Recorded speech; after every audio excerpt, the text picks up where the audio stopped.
हमारी खुशियां खा गई पृथ्वी को। जितना हम भोग रहे हैं उतना हमें खिला पाने के लिए पृथ्वी के पास है नहीं, तो हम पृथ्वी को ही खा गए। और अभी भी हमारी खुशियों का पैमाना वही है। हम समझ ही नहीं रहे हैं कि हर बच्चा जो पैदा हो रहा है वो हजारों पेड़ों और हजारों पशुओं की लाश पर पैदा हो रहा है।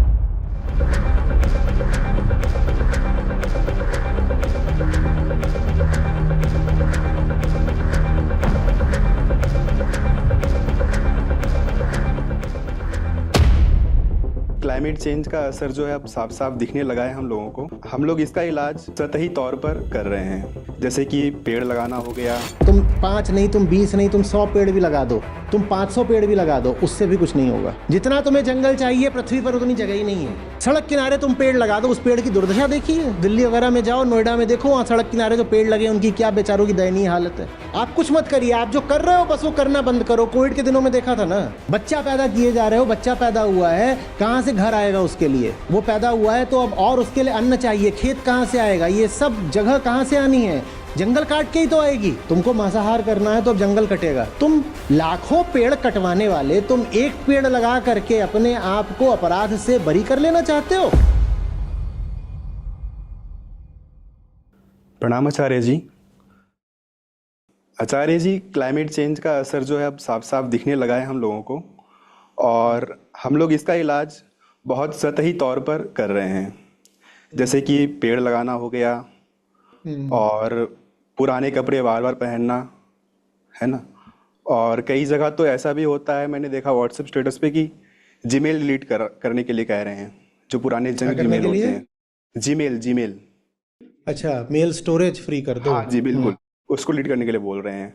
और वीगन मूवमेंट में ये भी देख रहा हूँ कि मीटलेस मंडे बना रहे हैं, कि मंडे के दिन मीट मत खाओ तो पर्यावरण थोड़ा बचा रहेगा, ऐसा। और इतना करके सोच रहे कि ये काफ़ी है, सही है, सही चल रहा है, चलेगा अगर ऐसा करते रहे तो। और इसके लिए एक टर्म आया है, ग्रीन वॉशिंग जी। तो इसका इलाज क्या है आचार्य जी? तो इलाज क्या है? ग्रीन वॉशिंग टर्म ही बता रहा है ना। जैसे ब्रेन वॉशिंग होता है, जैसे वाइट वॉशिंग होता है।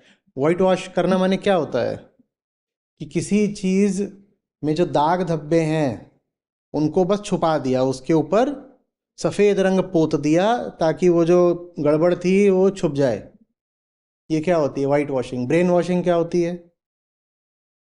असलियत कुछ और है पर दिमाग में कोई मान्यता भर दी, दिमाग में कोई विचार धारणा भर दिया, है ना। किसी चीज़ से पूरा दिमाग जो है, ब्रेन है, वो भर डाला ताकि सच्चाई छुप जाए। तो ऐसी ग्रीन वॉशिंग है। ग्रीन वॉशिंग का मतलब होता है कि जो चीज़ पर्यावरण की बहुत कम मदद कर पाएगी या कोई मदद नहीं कर पाएगी, उसको ऐसे प्रदर्शित करना जैसे वो पर्यावरण के लिए बड़ी अच्छी हो, हितकारी हो। ये ग्रीन वॉशिंग कहलाती है। क्यों? क्योंकि आम आदमी को और तो कुछ पता है नहीं पर्यावरण के बारे में, पर इतना वो अब हर जगह से सुन रहा है 20 साल से कि पर्यावरण खतरे में है। ठीक है ना। यहाँ तक कि उसके घर के छोटे बच्चे भी उसको बता देते हैं कि हमने आज अपनी टेक्स्ट बुक में पढ़ा कि एनवायरनमेंट इज इन डेंजर, पर्यावरण खतरे में है। तो ये जो ग्रीन शब्द है, ग्रीन माने इको फ्रेंडली, ठीक है, इको फ्रेंडली। जो ग्रीन शब्द है ये फैशनेबल बन गया है, प्रचलन में आ गया है कि फलानी चीज ग्रीन है। ग्रीन तो हर आदमी कहता है कि भाई मुझे भी थोड़ा नैतिक बने रहना है, need to be on the right side of morality. तो मैं भी ये दिखाऊं कि मैं भी इकोलॉजी के लिए, एनवायरनमेंट के लिए कुछ कर रहा हूं, है ना। ये एक नए तरीके का प्रचलन है, फैशन है, कि ये दिखाना कि देखो मुझ में भी पर्यावरण के प्रति कुछ संवेदनशीलता है। और जो करना वो ऐसा हो कि शून्य महत्व का हो या बहुत कम महत्व का हो, पर दिखाना ऐसा जैसे बहुत बड़ा काम कर दिया हो। ये कहलाता है ग्रीन वॉशिंग। एक तरह की धोखेबाजी है, ये पाखंड है।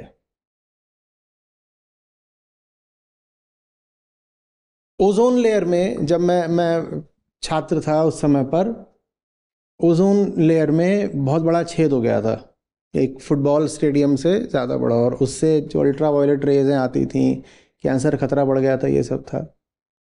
तो वो होता था ज़्यादातर जो क्लोरोफ्लोरोकार्बन्स होते हैं उनके एमिशन से, तो बैन कर दिए गए।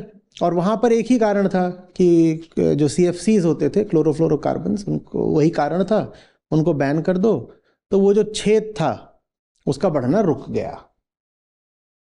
वो समस्या से उलझ गई, वो समस्या कार्बन जैसी नहीं थी, क्योंकि ये जो CFCs थे ये लगातार बने नहीं रहते हैं एनवायरनमेंट में, आवाज़ में, एटमॉस्फेयर में। तो बहुत छोटी समस्या थी, वो हल कर ली। मैं ये बता इसलिए रहा हूँ कि आज भी मार्केट में ऐसे प्रोडक्ट्स आते हैं जिनमें लिखा रहता है CFC फ्री। भाई CFC फ्री क्या बता रहे हो? CFC तो लीगली बैंड है, CFC तो हो ही नहीं सकता तुम्हारे प्रोडक्ट में, तो CFC फ्री बताकर नंबर किस बात के उठा रहे हो? CFC बताकर श्रेय, क्रेडिट किस बात का ले रहे हो? ये ग्रीन वॉशिंग है एक तरह की, कि जहां करा कुछ नहीं है पर क्रेडिट लेना है। क्या बता दिया? CFC free. या ऐसे समझ लो कि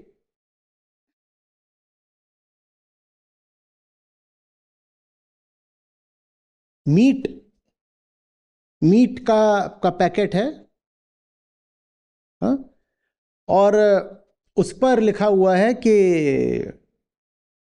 इको फ्रेंडली क्यों लिखा है? क्योंकि वो लोग पहले उसमें प्लास्टिक की भी रैपिंग करते थे, अब वो प्लास्टिक की नहीं कर रहे हैं, तो उन्होंने कह दिया कि ये हमारा इको फ्रेंडली हो गया। कैसे हो गया? अंदर तो मीट है, जो सबसे ज्यादा पर्यावरण के लिए खतरनाक है, वो चीज अंदर है, पर ऊपर एक छोटी सी चीज कर दी कि थोड़ा सा प्लास्टिक हटा दिया, और क्या कह दिया कि हम भी इको फ्रेंडली हैं। बात समझ में आ रही है? या कि किसी कंपनी ने बोल दिया कि साहब हम फलाने तरीके से इको फ्रेंडली हो गए। कैसे इको फ्रेंडली हो गए? कुछ भी। क्या कदम उठाती हैं कंपनियां आमतौर पे अपने आप को इको फ्रेंडली दिखाने के लिए? हाँ, कि हमारे यहाँ पर जो ऑफिस वेस्ट होता है हम उसकी ऐसे रिसाइकलिंग कर देते हैं, और ये कंपनी भी बोलने लग गई कि हम भी इको फ्रेंडली हैं। हकीकत यह है कि तुम्हारा जो कोर काम है as a company, as an organisation, तुम्हारा काम ही है इकोलॉजी का डिस्ट्रक्शन।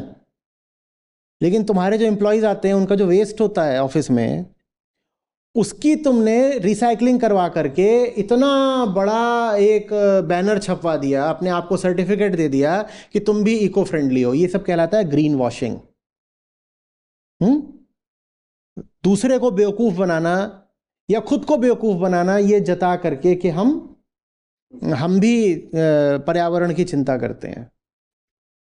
इसमें ग्रीन वॉशिंग में जो एक बहुत बड़ी चीज होती है वो होती है पेड़ लगाना, कि हम तो पेड़ लगाते हैं।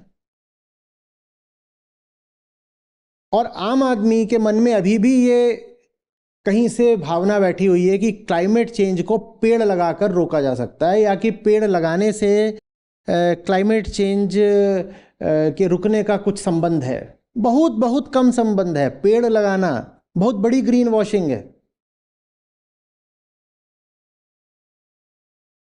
और ये मुश्किल नहीं होना चाहिए देखना, क्योंकि जितनी भी बातें हमें बताई जा रही हैं कि ये करो तो क्लाइमेट चेंज रुकेगा, वो करो तो क्लाइमेट चेंज रुकेगा, ऐसा है वैसा, ये वो सारी बातें कितना कार्बन फुटप्रिंट रखती हैं ये आप तुरंत इंटरनेट से जान सकते हो। और आप ये भी जानते हो कि दुनिया का कार्बन एमिशन कितना और कितना घटाना है, सारे आंकड़े मौजूद हैं। उसमें कोई बहुत भारी गणित नहीं लगनी है, सीधा सीधा प्लस माइनस का हिसाब है। जोड़ लो या गुणा कर लो या भाग दे दो, सब दिख जाएगा, सब पता है तुम्हें। लेकिन हम जानना ही नहीं चाहते। क्यों नहीं जानना चाहते? ताकि छोटी चीज को भी हम बड़ा प्रदर्शित कर सकें और उसका श्रेय ले सकें।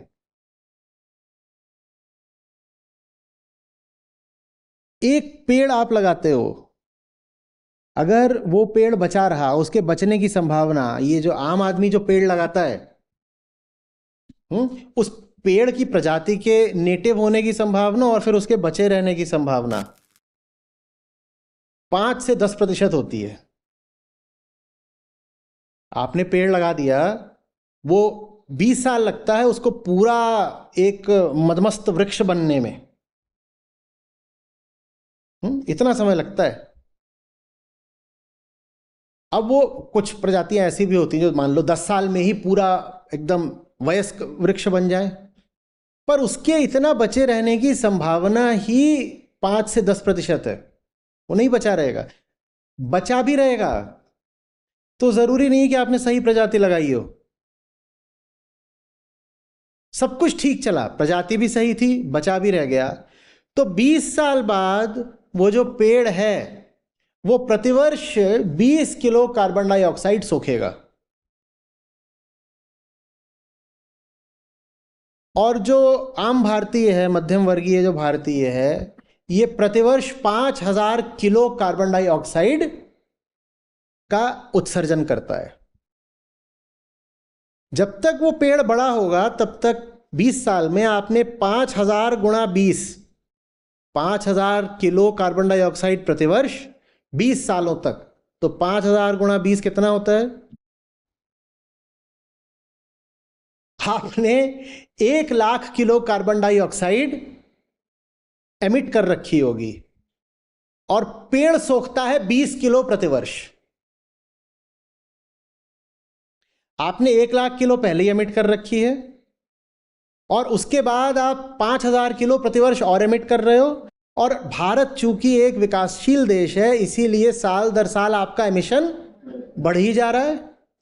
आज अगर आप 5000 किलो एमिट कर रहे हो, मैं एक भारतीय मध्यम वर्गीय व्यक्ति को ले रहा हूं, आप आज अगर 5000 किलो एमिट कर रहे हो तो जैसे आपके लक्षण हैं, आप 20 साल बाद कम से कम 20,000 किलो एमिट कर रहे होगे। और पेड़ बेचारा सूखेगा 1 साल में 20 किलो, वो भी तब अगर जी गया 20 साल। लेकिन एक पेड़ लगा करके आप अपने आप को फन्ने खा मानते हो। आप कहते हो देखा मैंने 5 पेड़, तुम्हारे 5 पेड़ लगाने से क्या हो जाएगा। और तुम पेड़ ऐसी जगह लगा रहे हो जहां सींचने के लिए पानी भी पंप चलाकर आता है। माने सींचने के लिए पानी भी कार्बन एमिशन से आता है। जहां तुम पेड़ लगा रहे हो, तुम लगाओगे तो सींचोगे। जंगल में पेड़ होता है तो सींचना नहीं पड़ता है। तुम्हारे इस पेड़ लगाने की कोई हैसियत है? लेकिन लोग बड़े पर्यावरण मित्र बने जा रहे हैं पेड़ लगा लगा के। तुम 5 नहीं, तुम 20 नहीं, तुम 100 पेड़ भी लगा दो, तुम 500 पेड़ भी लगा दो, उससे भी कुछ नहीं होगा। जो तुम्हारी पूरी जीवन शैली है वही जंगलों को काटने पर आधारित है। एक बार थोड़ा गणित कर लेना। पृथ्वी इस वक्त, पृथ्वी माने इंसान जो पृथ्वी पर है, इस वक्त जितना कार्बन डाइऑक्साइड आ गया है वातावरण में तो आ ही गया है, उसके ऊपर से प्रतिवर्ष 56 गीगाटन कार्बन डाइऑक्साइड इक्विवेलेंट वातावरण में हम जोड़ रहे हैं। जो पहले से है वो तो है ही, हम उसकी नहीं बात कर रहे। जो पहले से ही हमने करतूत कर डाली उसको हटाओ। उसके ऊपर से 56 गीगाटन प्रतिवर्ष हम जोड़ रहे हैं। जितना जोड़ रहे हो बस वही ना जोड़ो। इसके लिए कितने पेड़ लगेंगे एक बार लगा लो। 56 गीगाटन कार्बन डाइऑक्साइड तुम प्रतिवर्ष वातावरण में जोड़ रहे हो और एक पेड़ 20 किलो कुल सोखता है। तो तुम्हें कितना जंगल चाहिए जरा लगाओ हिसाब। जितना तुम्हें जंगल चाहिए पृथ्वी पर उतनी जगह ही नहीं है। हर इंसान को इतने पेड़ लगाने पड़ेंगे कि वो फिर एक बाग बगीचा नहीं, हर इंसान को एक बहुत बड़ा विशाल जंगल लगाना पड़ेगा। तब भी तुम जितना एमिशन कर रहे हो तब भी तुम नहीं रोक सकते। पेड़ लगाना तो किसी तरीके से समस्या का हल है ही नहीं। हाँ, ग्रीन वॉशिंग है। तुम अपनी नजर में पवित्र पाक साफ बन जाओगे कि मैंने कुछ तो किया। तुमने कुछ किया नहीं, तुम समस्या सुलझा नहीं रहे हो, तुम ही समस्या हो। ये जो पेड़ लगा रहे हैं ना, क्यों? क्योंकि ये असली समस्या से लोगों का ध्यान भटका रहे हैं। असली समस्या है कि तुम जैसी जिंदगी जी रहे हो वो वनों के विनाश पर आधारित है और ये बात तुम देखना नहीं चाहते। तुम्हारी जो जिंदगी है 10 मिलियन हेक्टेयर वर्ष प्रतिवर्ष, 10 मिलियन हेक्टेयर समझो, इतना जंगल प्रतिवर्ष पृथ्वी से साफ किया जा रहा है। वो किसके लिए किया जा रहा है? हमारे लिए ही तो किया जा रहा है। हम जैसी जिंदगी जी रहे हैं, जो हमारी मान्यताएं हैं, जो हमारी हसरतें हैं, जो हमें बनना है, उसके लिए ही जितना जंगल है अभी पृथ्वी पर, उसमें से 10 मिलियन हेक्टेयर प्रतिवर्ष साफ कर दिया जाता है। एक बार नहीं, हर साल, इस साल, फिर अगले साल, फिर अगले साल, फिर अगले साल, फिर अगले साल। वो किसके लिए साफ हो रहा है? बंदरों के लिए, हाथियों के लिए? वो पेड़ हमारे लिए काटे जा रहे हैं। और जब तक हम जीवन का जो दर्शन लेकर बैठे हैं, जीवन की जो कामना लेकर बैठे हैं, सफल सुखी जीवन क्या होता है, इसकी जो हम मान्यता, जो छवि लेकर बैठे हैं, जब तक आपकी वही रहेगी तब तक जंगल कटता रहेगा। तुम लाखों पेड़ कटवाने वाले, तुम एक पेड़ लगा करके अपने आप को अपराध से बरी कर लेना चाहते हो? ये ग्रीन वॉशिंग है। और कर भी लेते हैं, बड़ी नैतिक उनमें अकड़ आ जाती है। कहते हैं ये देखो, संस्था के लोग भी बोलते हैं, कई बार आते हैं, बोलते हैं तुम लोग तो बस क्लाइमेट चेंज की बात करते हो, हमको देखो, हमने 2 पेड़ लगाए हैं। हम क्लाइमेट चेंज की बात इसीलिए करते हैं ताकि तुम जैसे लोग जो 2 पेड़ लगा करके अपने आप को बरी कर लेते हैं, तुम्हें फिर से अपराधी घोषित किया जा सके।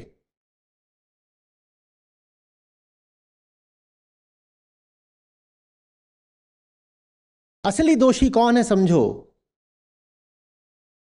दुनिया का अधिक से अधिक कार्बन एमिशन तुम कर ही नहीं रहे हो। तुम क्या कह रहे हो कि मैं एसी कम चलाऊंगा या पंखा कम चलाऊंगा तो कार्बन एमिशन कम हो जाएगा। तुमसे हो ही नहीं रहा है। जिनसे हो रहा है वो तुम्हारे पूज्य बैठे हैं, तुमने उनको देवता ही मान लिया है। ज्यादा से ज्यादा कार्बन एमिशन करने वाले और करवाने वाले दुनिया के 1% और अधिक से अधिक कह लो तो 5% सबसे धनी लोग हैं। वो हैं धनी, ताकतवर, ये लोग हैं जो कार्बन एमिशन करते हैं। मैं तुमको बरी नहीं कर रहा कि फिर जब वो करते हैं तो हमारा तो उसमें कोई योगदान नहीं, तो हम क्यों सुने। मैं कह रहा हूं वो इसलिए कर पा रहे हैं क्योंकि तुमने उनको छूट दे रखी है करने की। वो इसलिए कर पा रहे हैं क्योंकि तुम ही उन्हीं की बनाई चीजें खरीदते हो, तुम्हारे ही दिए गए पैसे से वो मुनाफा कमा करके और ज्यादा कार्बन एमिशन करते हैं। वो सिर्फ उद्योगपति नहीं है, वो नेता भी हैं। उद्योगपति नहीं इतना फल फूल सकता बिना नेता से साठगांठ के, और ये नेता वही जिसको तुम वोट देते हो। और सिर्फ बात उसको पैसा देने की नहीं है, तुम उसे पैसा ही नहीं दे रहे हो, तुम उसे दिल देते हो, तुम उसे इज्जत देते हो, तुमने उसे आदर्श बनाया है, तुम उसके ऐसा बनना चाहते हो।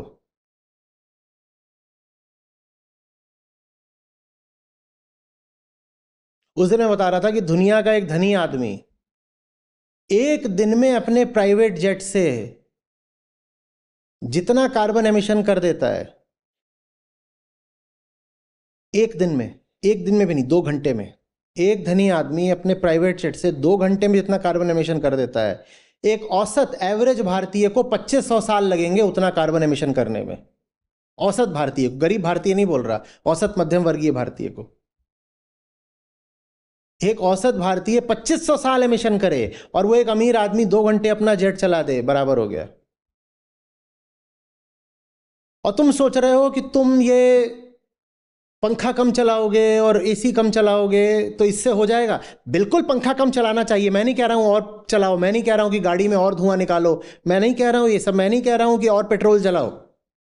पर मैं तुमको बता रहा हूं कि असली अपराधी कौन है, ये जाने बिना अपराध रोक कैसे लोगे।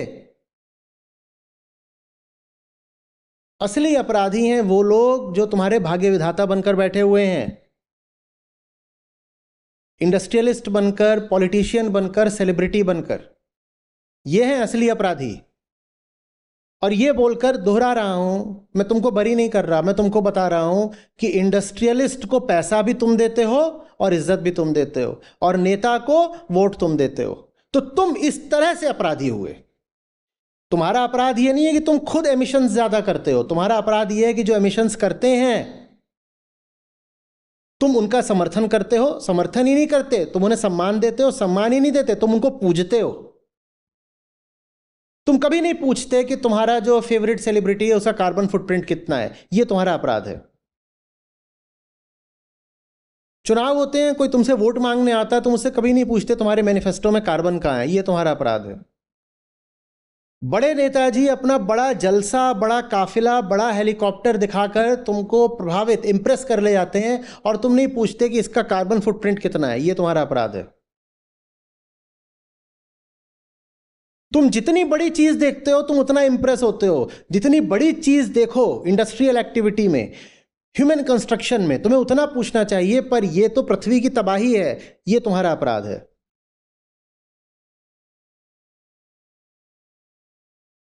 तुम्हारे सपने क्या हैं, ये उद्योगपति, अमीर, सेठ तय कर रहा है। ये तुम्हारा अपराध है कि तुम अपने सपनों को उनकी कठपुतली बना देते हो।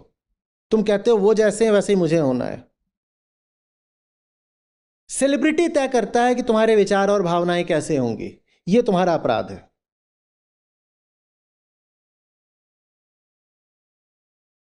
डायरेक्टली तुम अपराधी नहीं हो कि तुमने बहुत एमिशन कर दिया। औसत भारतीय बस 2000 किलो एमिशन करता है, इसलिए मैंने मध्यम वर्गीय को कहा था कि 5000 किलो। औसत भारतीय बस 2000 किलो एमिशन करता है। यह बहुत कम है। इतना अगर पूरी दुनिया करने लगे, इतना कम एमिशन अगर पूरी दुनिया करने लगे तो क्लाइमेट चेंज की समस्या खत्म हो जाए। तो मैं औसत भारतीय को गुनहगार कैसे ठहरा दूं? वो तो बेचारा कुछ एमिशन कर ही नहीं रहा है, लेकिन वो फिर भी अपराधी है, इनडायरेक्टली अपराधी है।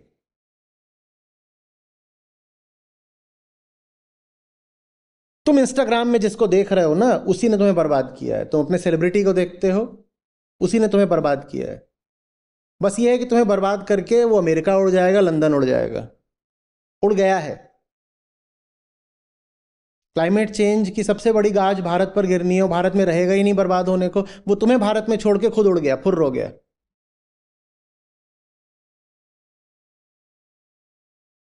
ग्रीन वॉशिंग मत करो।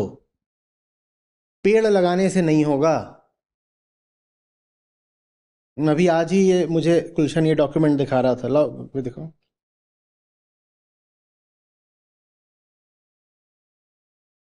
ये कुछ आंकड़े हैं, कोई विशेष आंकड़े नहीं है, बहुत साधारण आंकड़े हैं, सबको पता होने चाहिए। इंटरनेट से ही निकाले इन्होंने।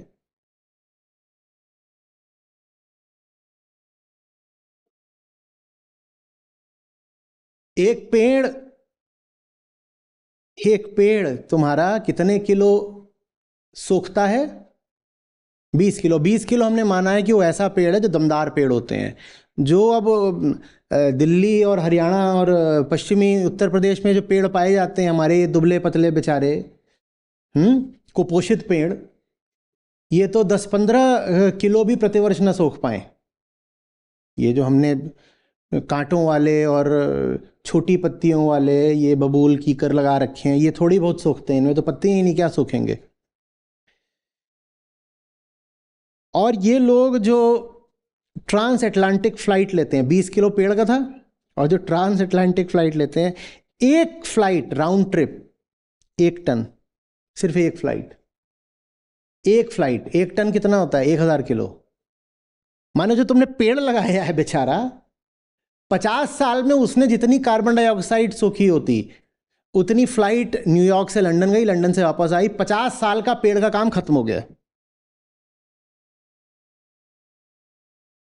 और तुम अभी भी खुश हो रहे हो, हम तो पेड़ लगाते हैं, पेड़ लगाने से हो जाएगा।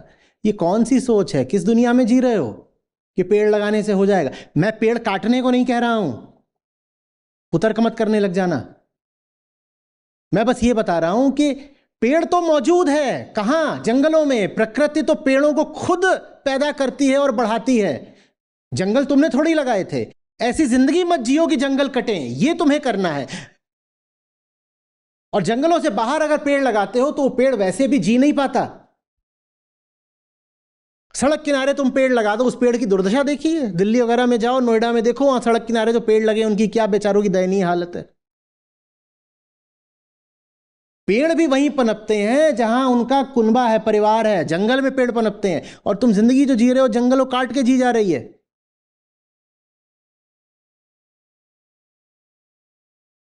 बच्चा पैदा किए जा रहे हो, बच्चा पैदा हुआ है, कहां से घर आएगा उसके लिए? वो पैदा हुआ है तो अब और उसके लिए अन्न चाहिए, खेत कहां से आएगा? ये सब जगह कहां से आनी है? जंगल काट के ही तो आएगी। पर तुम कह रहे हो एक पेड़ लगा देंगे तो हो जाएगा। जिंदगी जी रहे हो जंगल कटने वाली और कह रहे हो पेड़ लगा दूंगा। पेड़ मत लगाओ, वो कारण रोको जिन कारणों से जंगल कटते हैं। तुम खुद जाकर कुल्हाड़ी लेके जंगल नहीं काटते, पर तुम्हारी जिंदगी, तुम्हारा दर्शन, तुम्हारे चुनाव ऐसे हैं कि जंगल कटते हैं। तुम्हारे पास पैसा आ जाता है, तुम कहते हो मैं भी मांस खाऊंगा। भारत में जैसे जैसे पैसा बढ़ने लगा है वैसे वैसे मांसाहार बढ़ने लगा है, यही है ना।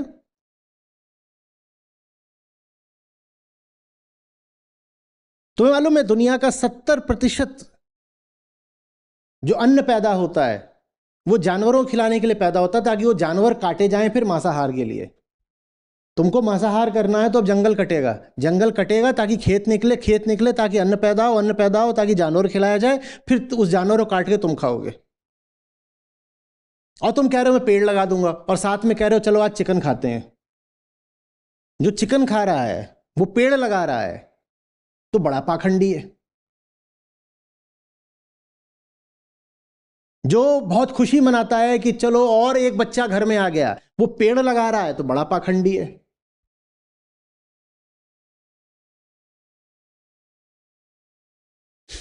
जो अमीरों की पूजा करता है और कहता है यही मेरा रोल मॉडल है, देखो कैसे ये अपने प्राइवेट याट में चलता है या जेट में चलता है, या इतना बड़ा इसने अपने लिए महल बनवा लिया है। जो अमीरों की पूजा करता है और अमीर ही बनना चाहता है और फिर एक पेड़ लगा रहा है, वो बड़ा पाखंडी है।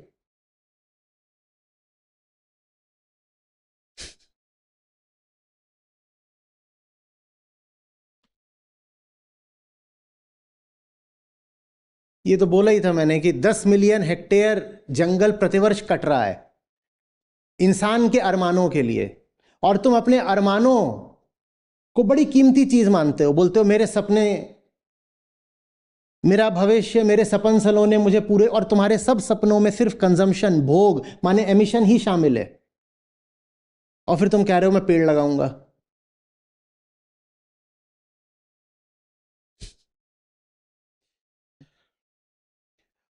तो ये कैलकुलेशन करी थी कि जितना ग्लोबल एमिशन है, और यहाँ 56 टन मैंने बोला था गीगा, यहाँ 36 ही लिया, अगर चलो इतना भी ले लें, अगर इसके लिए प्रतिवर्ष तुमको जितना आप एक्सेस एमिशन कर रहे हो, जितनी पहले की कार्बन डाइऑक्साइड है एक्सेस, वो नहीं सोखनी है, जो सिर्फ एक्सेस एमिशन है, अगर उसको ऑफसेट करना है, उसको सोखना है, तो उसके लिए आपको प्रतिवर्ष 3.6 ट्रिलियन ट्रीज चाहिए। चाहो लगाओ। पेड़ लगा लगा के क्लाइमेट चेंज रोकना चाहते हो ना, तो प्रतिवर्ष 3.6 ट्रिलियन पेड़ लगाने पड़ेंगे।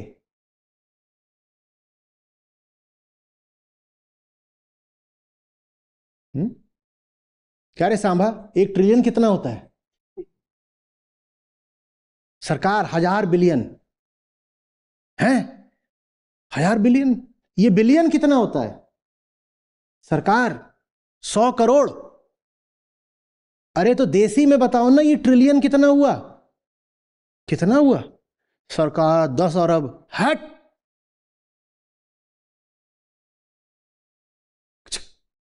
सरकार मैंने आपका नमक खाया है। तो फिर सही जवाब दे, कितना हुआ? अरब में कितना हुआ 1 ट्रिलियन? कितना हुआ सरदार? शायद 100 अरब। अब गोली खा। 100 अरब भी नहीं, कुछ और ज्यादा। इतने पेड़ लगाने पड़ेंगे पृथ्वी पर। जाओ लगाओ। और खुश हो रहे हो कि हमने अपने आंगन में एक नमूना नींबू का पेड़ लगा दिया, इससे हमारी क्लाइमेट रिस्पॉन्सिबिलिटी पूरी हो गई। कोई नींबू का लगा रहा है, कोई अमरूद लगा रहा है।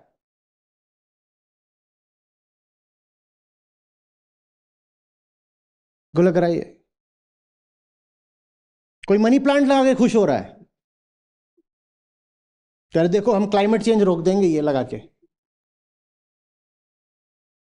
हर साल अगर क्लाइमेट चेंज से लड़ना है, पुराना हिसाब नहीं, सिर्फ जो तुम करंट एमिशंस कर रहे हो उनको ऑफसेट करना है, तो 3.6 ट्रिलियन ट्रीज लगाने पड़ेंगे। जाओ लगाओ। और नहीं तो बंद करो ये पेड़बाजी, जो असली कारण है उस पर ध्यान दो।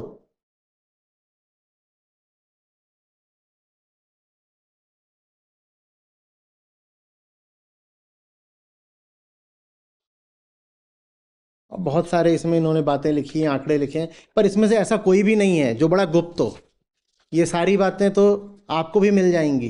कोई आपके सामने आता है किसी चीज़ को इको फ्रेंडली बता करके, कर लो ना उसी समय पे गूगल, पूछ लो कि कितना इको फ्रेंडली है ये जो लिखा रहे हैं मुझे। और अब तो फैशन है इको फ्रेंडली दिखाना। फैशन पर चल करके क्लाइमेट क्राइसिस नहीं रुकने वाली।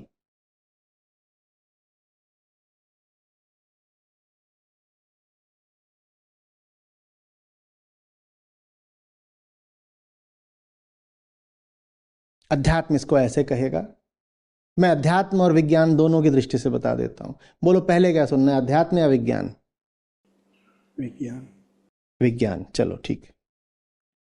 एंट्रोपी जानते हो क्या होती है? एंट्रोपी कहती है कि तुम कुछ भी करो, एक सिस्टम में डिसऑर्डर बढ़ता ही बढ़ता है। एक सिस्टम हमेशा ज्यादा डिसऑर्डर की तरफ मूव करता है, ठीक है? तो तुम गंदगी फैलाओगे तो भी डिसऑर्डर बढ़ेगा, और तुम गंदगी समेटोगे तो भी बढ़ेगा।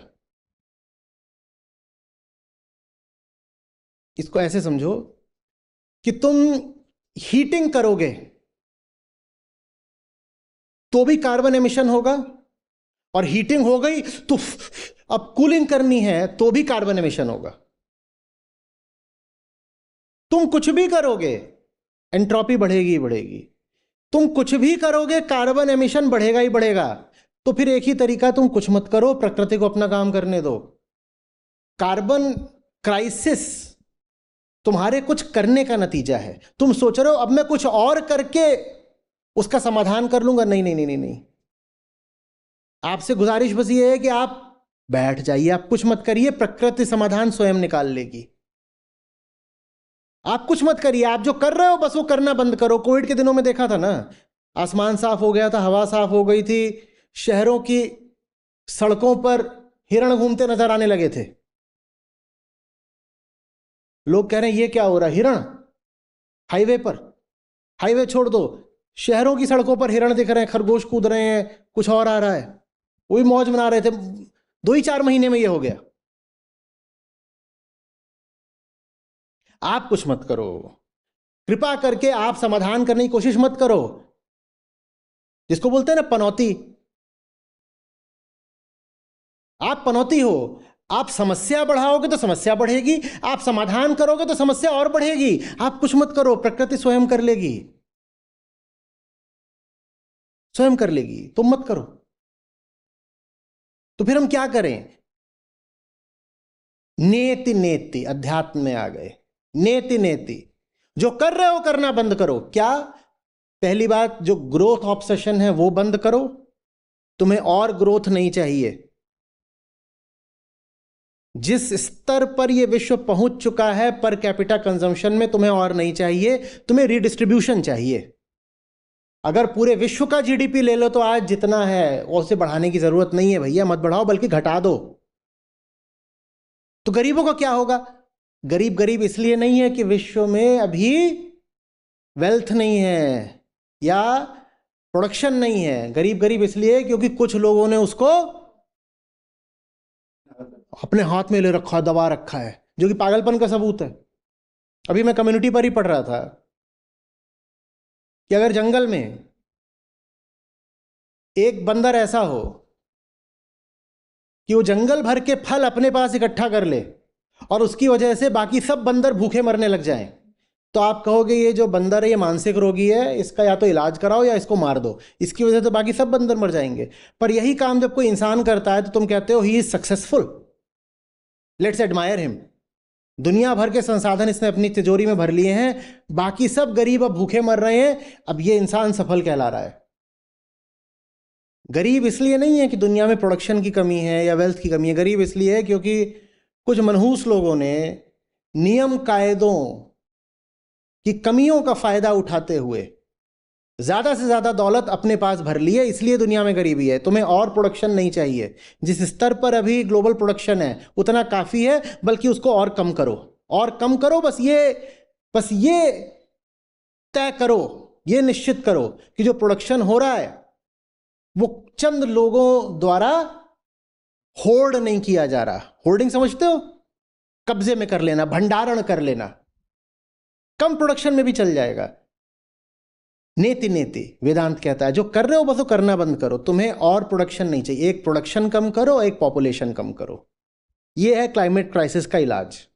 कुछ और मत करो। जो कर रहे हो फिलहाल बस वो करना बंद कर दो, बाकी काम प्रकृति स्वयं कर देगी। तुम दो काम बहुत घातक कर रहे हो, एक प्रोडक्शन, एक पॉपुलेशन। और कार्बन एमिशन क्या होता है? Proportional to both production and population. तो दोनों को अगर पी मानो, प्रोडक्शन को भी और पॉपुलेशन को भी, तो जो जो, जो कार्बन एमिशन है वो प्रोपोर्शनल टू पी स्क्वायर हो जाता है।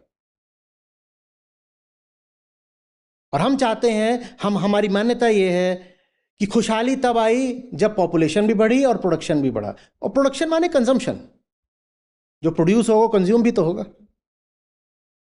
एक घर में 8-10 बच्चे हों और बहुत पैसा आ जाए तो आप यही तो कहोगे क्या खुशहाल घर है, क्या बरकत है।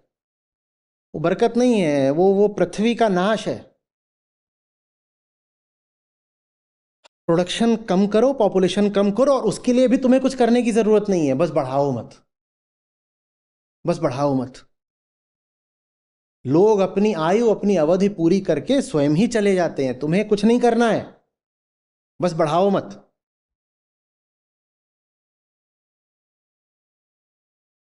विज्ञान से भी समझाया, अध्यात्म से भी समझाया, नेति नेति से भी समझाया और एंट्रोपी से भी समझाया।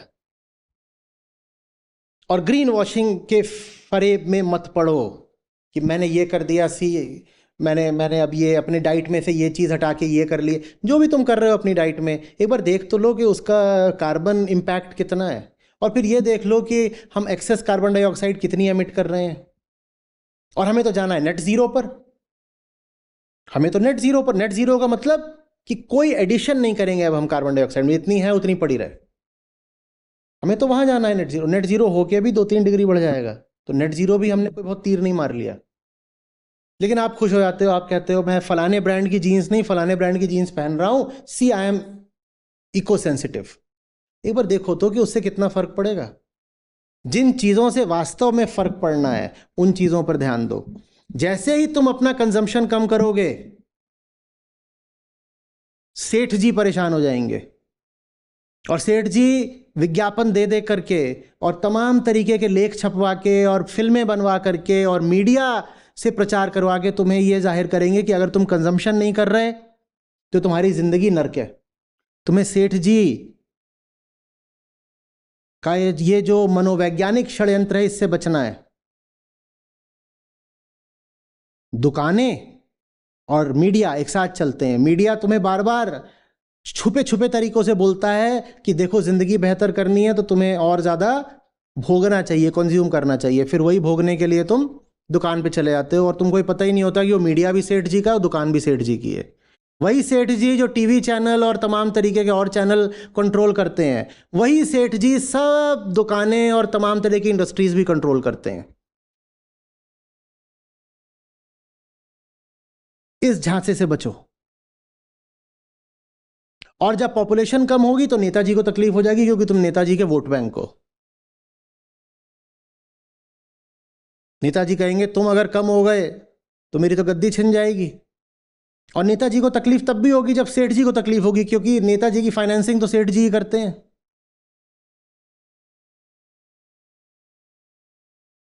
ये है तुम्हारी असली गलती। तुम्हारी असली गलती ये नहीं है कि तुम पेड़ नहीं लगा रहे। तुम्हारी असली गलती ये है कि तुम नेताजी, बाबा जी, सेठ जी, इनके षड्यंत्र से आजाद नहीं हो पा रहे हो। ये तुम्हारी असली गलती है। कुछ आ रही है बात समझ में? घर में गाड़ी आई नहीं कि तुम उसे लेके कहां जाते हो? कुछ इशारे समझो। मंदिर जाते हो,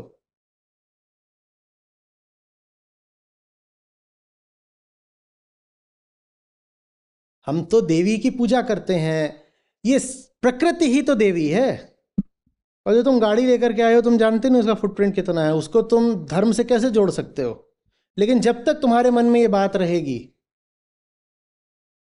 कि घर में कोई मटेरियल ऑब्जेक्ट आ गया, इसका संबंध शुभता से है, वहां लिखवा भी लेते हो ना शुभ लाभ, जब तक तुम्हारे मन में ये बात रहेगी कि कंजम्पशन का, समृद्धि का संबंध शुभता से है, तब तक क्लाइमेट क्राइसिस रुकने से रही।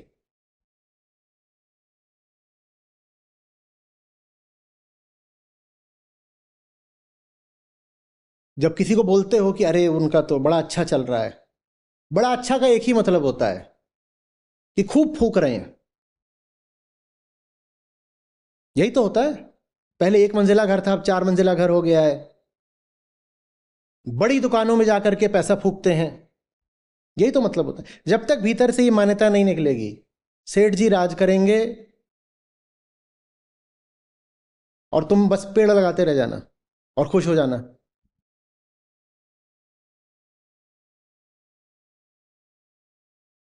पेड़ भी बबूल का। संतों ने क्या बोला? बोया पेड़ बबूल का,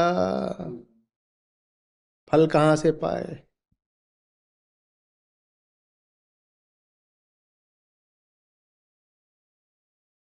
हमारी एक एक हसरत, एक एक कामना इको अनफ्रेंडली है, समझो। माँ बाप बच्चे के लिए जो कुछ चाह रहे हैं वो संभव ही नहीं है चाहना बिना प्रकृति का विनाश करे।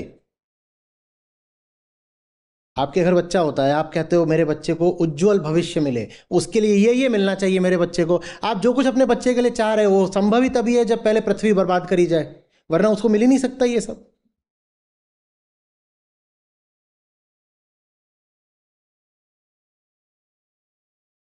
लोग बड़े नाराज हो गए।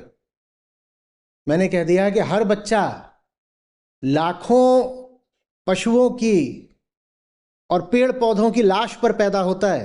लोगों ने कहा ऐसा थोड़ी होता है। अरे आंकड़े उठाकर देख लो ना, मैं कोई अपनी मनगढ़ंत बात थोड़ी बोल रहा हूं। एक बच्चा पैदा हुआ है तो अपने जीवन भर में अब वो जितना भोग करेगा उसके लिए कितने पेड़ काटने जरूरी हो जाएंगे देख लो। और जब पेड़ कटेंगे, जंगल नहीं रहेगा, तो वहां जो पशु है वो तो खुद ही मर गए, पूरी प्रजाति उनकी विलुप्त हो गई, खुद ही देख लो। और बच्चा तुमने जो पैदा किया वो एक बच्चा थोड़ी पैदा किया, उस बच्चे के ही बच्चे होंगे, बच्चे के बच्चे, वो जितने अब आगे पैदा होंगे उसकी जिम्मेदारी भी तुम ही पर है जो तुमने पैदा किया पहला।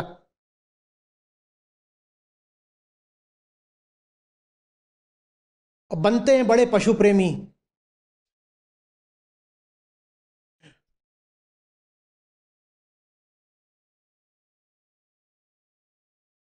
प्रोडक्शन, पॉपुलेशन,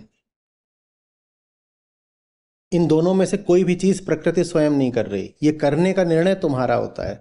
बस तुम ये करना बंद करो, नेति नेति, सब अपने आप ठीक हो जाएगा।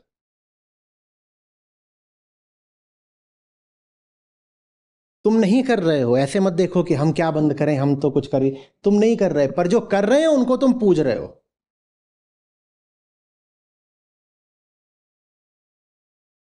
वो 100 जगहों से थोड़ा थोड़ा इकट्ठा करते हैं, 100 भी नहीं, करोड़ों जगहों से थोड़ा थोड़ा इकट्ठा करते हैं। उन करोड़ों में तुम भी हो।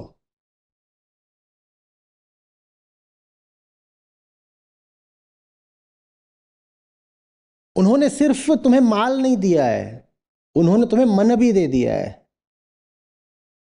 उन्होंने तुम्हें सिर्फ सामग्री ही नहीं दी है, उन्होंने तुम्हें सपने भी दे दिए हैं। ये तुम्हारा अपराध है। क्यों तुमने अपने सपने सेठ जी द्वारा तय करा लिए? बाहर निकालो।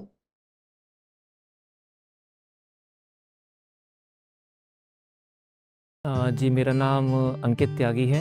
मैं एक मेडिकल का छात्र हूँ। आचार्य जी को मैं करीब 1-1.5 साल से यूट्यूब के माध्यम से सुन रहा हूँ और गीता समागम में जुड़े हुए मुझे को 8 महीने हो गए हैं। शुरुआत में मैं आचार्य जी को रेगुलर नहीं सुनता था, बीच में कभी सुन लिया कभी नहीं सुना, लेकिन ज़िंदगी में काफ़ी मुश्किलें आई, चयन करने का मौका मिला तो वहाँ पर मेरे डिसीजंस नहीं बन पा रहे थे। तो फिर मैंने आचार्य जी को गहराई से सुनने का निर्णय लिया, अपनी लाइफ में आगे क्या करना है और किस रास्ते पर जाना है और अपने परिवार में अपने लोगों से, अपने रिश्ते नातों से किस तरीके से अपने नाते बनाने हैं। आगे की राह जो आसान हुई है वो आचार्य से जुड़कर ही हो पाई है। तो मैं बाकी लोगों से यही कहना चाहूँगा कि वो यूट्यूब के माध्यम से जुड़े हुए हैं तो वो गीता के लाइव सेशन से भी जुड़िए और आप किनारे पर हैं, आप समुद्र में आइए और आप और भी गहराइयाँ ले सकते हैं आचार्य जी की शिक्षाओं से। ये धन्यवाद।